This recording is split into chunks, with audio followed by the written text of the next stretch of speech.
ना ना यो कौन थींदो मां फरीअ खे ॿिए कंहिंजो कोन थियण ॾींदुसि मां टोनी टीट मकड़ीअ खे पंहिंजे हक़ ते धाड़ो कोन हण ॾींदुसि इहा शादी कोन थींदी तुझे हक़ ते धाड़ो लगी चुको आहे अरे होना फरी कुंवार बड़ियो सेज ते तैयार वेठी आहे ऐं मौलवी साहब निकाह पढ़ण लाइ तैयार वेठो आहे पन मौलवीअ खे चओ टोनी जो निकाह न जनाज़े पाण जी तैयारी करे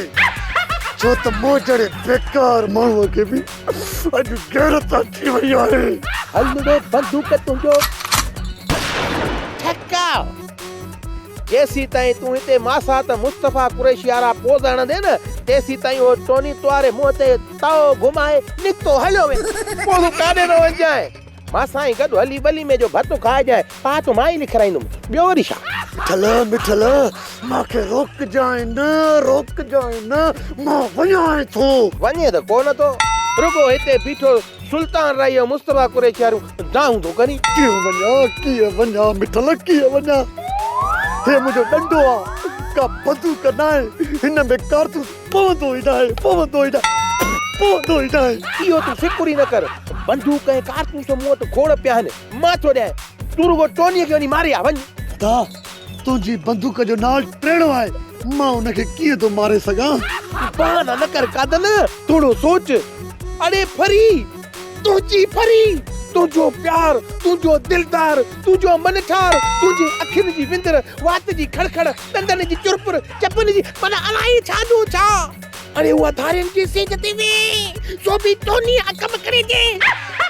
कादन वारो कर पहली अॼु ई गैरत कर बाक़ाइदे गैरत कर हिकिड़ो ॾींहुं ई गैरत कर वञ फरीअ जी ज़िंदगी बचाए बस मिठल बस हाणे गैरत गोॾनि खां थींदी जेल ते चढ़ी आई आहे हाँ वञा थो हलड़े बंदूक तुंहिंजा बसरे ठकाव माण्हू मोहबत में सफ़ा जल्दी बेवकूफ़ था बणिजी वञनि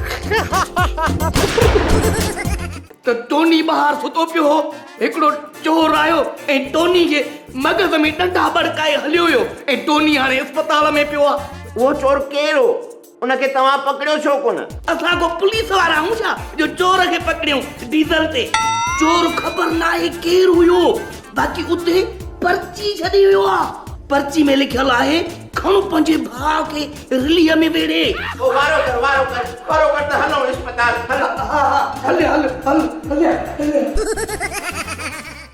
सोप सीरियल मश्करनि जो ॻोठ सीज़न 2 जा तमाम एपिसोड्स ॾिसो हाणे HD क्वालिटीअ में विज़िट करियो असांजो YouTube channel Sindh TV HD drama.